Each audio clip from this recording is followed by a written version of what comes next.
Well, it's exciting, Allegra, having actually Rishi Sunak do this global AI summit to try and shape the agenda on how you regulate it and how you use it safely. I think people are really grappling for the extent to which this is positive and the extent to which the truly alarming headlines around the damage it could also do, the extent to which they are something, real going concerns. And it's interesting to see the UK, actually. I think it's the first summit of its kind, right? Global summit looking at the risks of AI. And it's interesting to see the UK trying to gather everyone together to talk about it. It is interesting, and I think it feels convincingly Rishi Sunak, doesn't it? It feels like everything about his backstory suggests he has a kind of credible take on AI, having worked in the States where many of these tech companies are based, and also at the same time wanting to just rein in and check some of its influence for, everyday voters and people. So I think it does feel like it's convincingly Sunakian. not a word, maybe a word. I don't think it is a word invented just now, but I think it feels like but we a lot of people are asking what actually are the aims for the summit? What actually do they want to come out of it? We've heard talk of this institute being set up.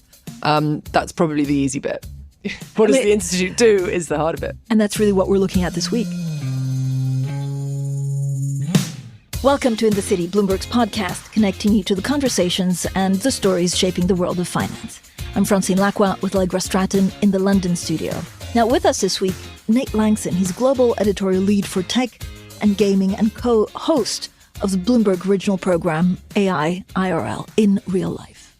Nate, is the pace the fastest we've ever seen it, the pace of change? It feels like it, absolutely. And I think that is symptomatic of the fact that the amount of money that now exists in order to invest in some of these technologies has never been greater.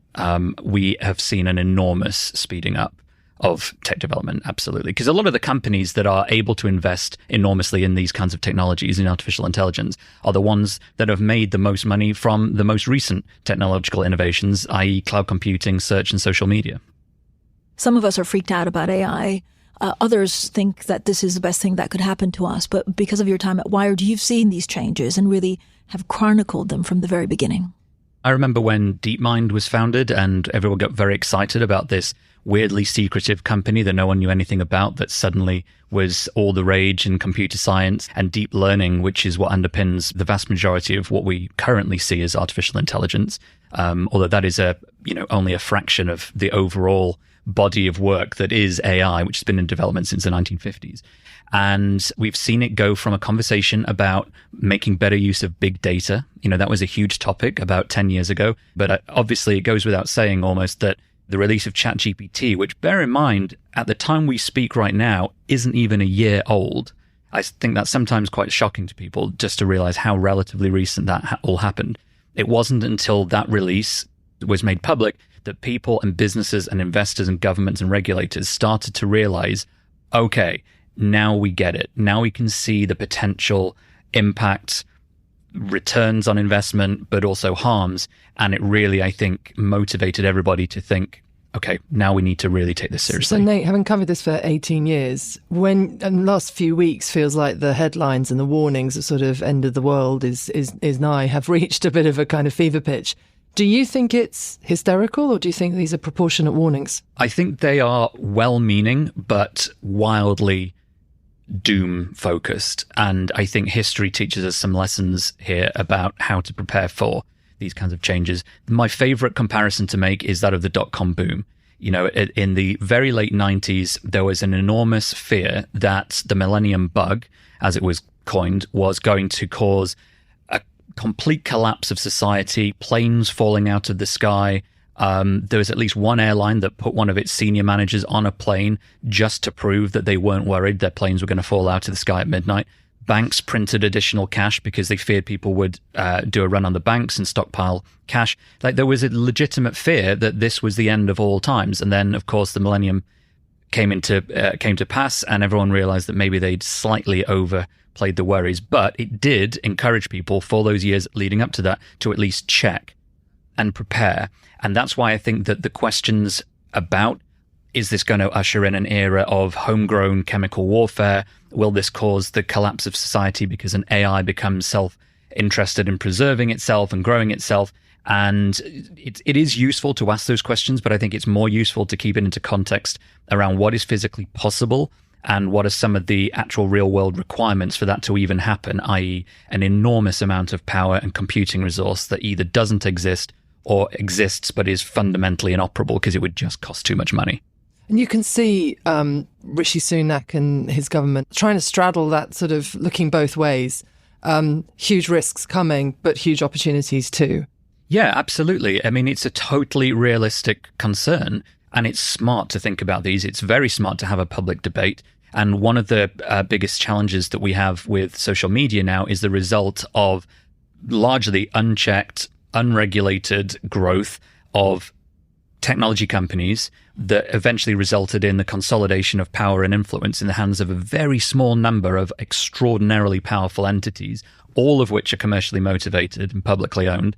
And therefore, we can't get the genie back in the bottle for that. We want to avoid that this time. I mean, that's my question when I'm sort of looking ahead to the summit that they're hosting, which is in many ways, is smart. And I think it probably is a decent moment for the UK to show some leadership in an area where there is great investment in the UK. But the question I keep returning to is, as you say, when you look at the evidence of getting big social media companies to do the right thing and to police themselves and so on, have we got the kind of track record from them that suggests that they will also police themselves in managing these huge language sets? Absolutely not. Yeah. No, there is absolutely no, they're absolutely not. But there are good intentions, but some of the good intentions also come with the caveat that they are self-interested in protecting their business. They want to release the technology because they want to commercialize it and monetize it and be seen as a leader in that field. But at the same time, they don't want to be caught out. And it's why you see a lot of companies calling for regulation, because it gives them boundaries and guardrails, and it allows them to say, well, look, we played by the rules you set, so it's not our fault that this happened. And that is a challenge in its own right. But it'd be interesting to see what you think, actually, or the overarching goal for this AI summit is. And when we understand the goal, whether other countries like China share those goals. Well, so, yes, two different questions, but you're absolutely right, the key questions. What's the goal for the UK? Well, there is investment in the UK by these firms. If we're asking the question that we are often asking on this pod and in the readout and all over Bloomberg, where's the growth agenda come from? Partly it will be around investment in tech firms into the UK. So firstly, there's that. Secondly, it's something Rishi Sunak cares about. I mean, everything about his backstory points to a summit on AI. Because of his ties, right? He's a Stanford Business School. He has spent a lot of his professional career in America, so he is instinctively comfortable with those companies.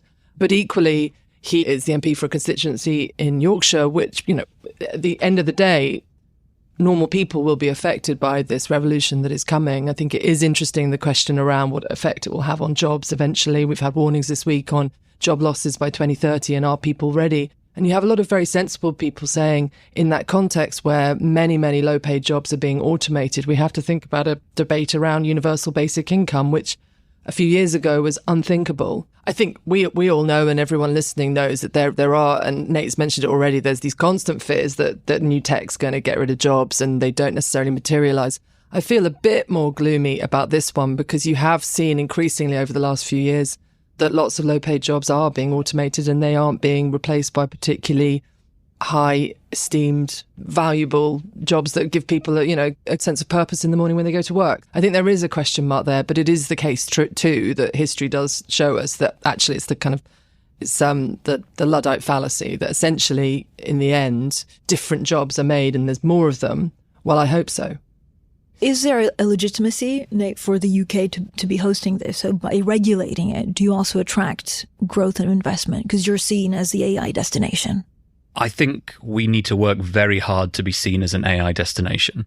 I think that in a sense, the UK has an opportunity here to play something of a Switzerland role in AI because, let's be honest, the money is in China and the US. We do not have a huge AI tech scene in that. We are investing a tiny amount of money in AI. We're making a very small amount of money available to AI development. Even the £1 billion that figure that gets thrown around that Sunak and it's a lot smaller than.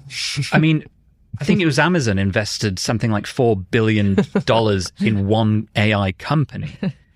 Like that's 4 times that figure from one company in one startup. Like it pales into its significance. But I do think on my Switzerland comparison is that there is an argument, I think, and it's not one the government I'm sure would agree with, but I think it's realistic, that if you have a country like the UK that will be impacted or benefited by negative or positive outcomes of AI, but doesn't actually have much of a commercial stake in its development, it actually puts it in a rather arguably neutral role in setting at least some of the agendas that other countries play by, because we can be a little bit more impartial. As long as whatever the UK's goals are shared with the people that matter, i.e. China. Yes, that's very true. And there is some argument whether we do or not. And certainly the US and China have a very different approach to how they foster and encourage the growth and development of a lot of technologies. China's very much top down. The party will dictate a lot of the time where the money should go and where the support for development should come from. Whereas the US is much more like, well, get on with it, private enterprise, and we'll regulate if we have to. And the pitch from the government will be, okay, let's use these Brexit freedoms. You've seen already tech bosses saying, use your Brexit freedoms, right? So it's not just necessarily a sort of comms line from this government. It's also being echoed by people in the industry. So that's the pitch. But completely, Nate is obviously very lucid on, in reality, does the UK have the heft to convene this debate and necessarily pull out of it that kind of not quite as regulatory as the EU, not quite as Wild West as America, and definitely not China, or whether actually in all of that, they get left behind. But aren't they still aligned with the EU? So again, I think there is a feeling that they can actually push out further, and they're being encouraged to by various players in this scene. I mean, so they're forming an institute to try and understand. First, you have to understand AI, I guess, right? And where we end up. Where's that institute going to be? But you have to understand what you're regulating before you regulate. So the problem with regulators is that they're always a step behind, because AI evolves, the chips evolve, it gets smarter, and the regulators need to play catch up. That's always been the problem with technology as well. That's what's so interesting, is that none of this is unique to AI. This is something that's happened every year, every decade, seemingly, that I can remember reading about or talking about. The hope is that we collectively learn from past experience that when we spot something that maybe we should probably put a lot of extra time into looking at early, we do that. I like to think that that's kind of what the world is doing with this, and that maybe that's a good thing. So, Nate, isn't the problem with deepfakes that actually you can't really tell them apart? So there's a picture of a leopard going around. There's 3 of them, and it challenges you to find the deepfake one. Yeah, it's really difficult. It's very, very difficult. There are many experts trained in this that cannot tell a deepfake from the real thing. And so there's this debate around, we should have everybody in the industry that is producing something that would qualify as a deepfake or something that is generated to watermark it. And that's not watermarking in the sense of if you look at a photo online and it's got like the brand slightly or proof proof across the top, or some audio watermarking that makes the video useless to share or sell. It's not that sort of thing. It's baked into the image itself in a very similar way to right now. If you take your iPhone or your Android phone, you take a photograph, the amount of data that is stored in that image that you never see unless you look for it, it is staggering. Everything is in there. Where it was taken, the GPS coordinates, the timestamp, the model of camera, the model of lens in the camera, the aperture of the lens attached to the camera, whether the flash fired, whether it didn't, the model make, everything. This would just be another piece of that data. Exactly. It's all stored in there. It is removable. You can delete it, but the vast majority are never going to be removed because no one knows they're there, and why would you, for the most part? So that feels in a very difficult debate. That feels promising. But the problem is, does everybody agree to the watermark? Everyone would have to agree to it, and everyone would have to sign up to support it in a way, and it's a slightly strange comparison perhaps, but in the way that if you buy an audio, like an AV receiver for a home cinema or a pair of headphones or something, they all support Dolby Digital. That is a format, that is a standard, that is a thing that is internationally recognized and adopted. And so you would need a standards body to say, this is the standard for watermarking whether an image or even part of an image is a deepfake, and that every other piece of software or hardware around the world can read and interpret that. And that at least gets you some of the way towards identifying whether something's real or fake. But it does change because you can manipulate images. And how quickly can that happen? Because clearly we've got 2 major elections next year. Years. So not for next year. Very quickly it can be developed, but adoption and acceptance internationally and rollout is a many years long process. So we'll see deepfakes in the next elections, right? 100%. I spoke to an expert the other day and said, will deepfakes decide the 2024 election? And he said, no, it'll be won or lost on abortion rights, but it will be deepfakes that are the core driver underneath that, or words to that effect. Because by the time you've established that something's a deepfake, some of the damage will have been done 12 hours later, and a lot of people won't even listen to the clarification, as we've seen recently. Yeah, and the argument comes down to, well, is it being used to spread disinformation? And sometimes things are created with the goal of subverting reality as a disinformation item. But if that looks real and somebody unwittingly shares it, they are sharing it in effectively as misinformation because they don't realize that it's not real. And with the speed of social media, it can travel way quicker than you could ever possibly counteract it. And also, I mean, we're probably guilty in this conversation of focusing too much on the downside, and that's for justifiable reasons, but the upsides are massive. I mean, my favorite is, for a teacher who has to mark 30 books or 25 books every night, that can be AI'd. Ditto for difficult healthcare. AI will spot stuff that it was impossible for GPs to necessarily crawl all over all that data. So there's legitimate hopes that sensible, proportionate use of AI can help with productivity and release all of us to do more. The question is, how do you adjudicate? Well, I think one thing that's really important to keep in mind in all of these conversations is that there is this sort of common belief that you can take a problem and you can throw AI at it and that problem gets solved. And that's just not true. And it's really important that people understand that you can't just throw something into AI and suddenly get something better. It's a significantly more complex series of steps to do that. One of the things I find most fascinating about what could happen now is if you look at the large language models, which is what, if you take ChatGPT, that is, the poster child for a lot of this, even though the technology underneath it isn't that new. It uses large language models. It scrapes the entire internet. It reads every word on the internet. Increasingly now, those sorts of products are able to look at every video and every picture, and that's what's called a multimodal AI. And it can process that, train itself on that, and then give you usable outcomes. But there comes a point, I think, and I actually think we're reaching that point now, where everything that exists has been read and scanned. So in order to improve to the same degree, you need new types of data. And you need quality data. Reliable data. I mean, this is the problem with deep fakes, right? It has to be vetted data. It does. And so the next step is, well, where does the next huge volume of data come from? It will come from sensors. It will come from us. It will come from medical trials and studies.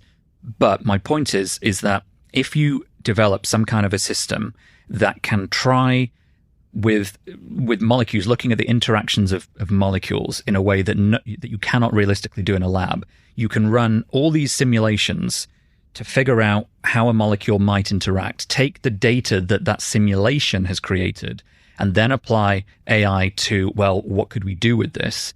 That changes the game entirely. That is not where we're at really right now, but that is probably one of the next steps that we're going to get to, and that's where things get very exciting. And optimistic.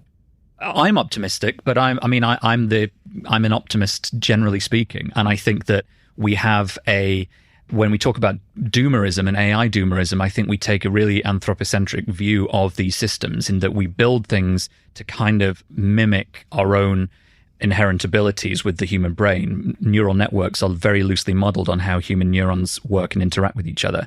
And so when they do something, as in when an AI system does something that looks slightly human-like, it looks a bit like creativity, it's kind of like seeing a face in a piece of toast. You sort of think, well, is that the reincarnation of the Messiah? It's not. It's just very burn bread. But as human beings, we are evolutionary trained to see that. And I think we spot those in AI as well. And then we say, well, if it's going to do a little bit of human-like creativity on this, humans do sadly have a tendency to start wars and kill each other. And maybe we should stop it doing that, but it's not necessarily anthropocentric. That's a big word, Nate. I think I have to Google it. We obsession about human beings, and it's the obsession that humans are the end game. You know, it's this thing that we are the most evolved and the holy grail, the final step in the evolutionary journey, and that anything we create is ultimately aiming to get to that point too. And I just think that's not necessarily true. Doesn't the UK at the summit need a big win in saying we're regulating this way so that people are safe? That would be great. But I mean, the technology doesn't respect borders. It doesn't respect geopolitical tensions. It is what it is. And the technology is global. So I think it'd be very hard for anyone to come out of that and say, yes, we've set the agenda for global regulation, because it doesn't work. And we saw that it doesn't work with social media. Look at Facebook. It cannot come up with a content moderation policy that it can create in California and apply worldwide, when cultural sensitivities and laws are so vastly different outside of its own country. So the idea is best principles, and being able to come up with something that says, you know, if you run through this checklist of 10 things, that will at least get you closer to being able to answer a question that your own constituents in your own jurisdiction may be asking you, which is, how should we move forward? That would be quite useful, I think. Thanks for listening to this week's In the City. We'll be back next week. But in the meantime, if you like our show, please head on over to wherever you listen to podcasts, rate, review, and subscribe. It does really help people find the show. This episode was hosted by me, Francine Lacqua, with Allegra Stratton. It was produced by Summer Sadi, additional editing by Blake Maples, and really special thanks to Nate Lanxon.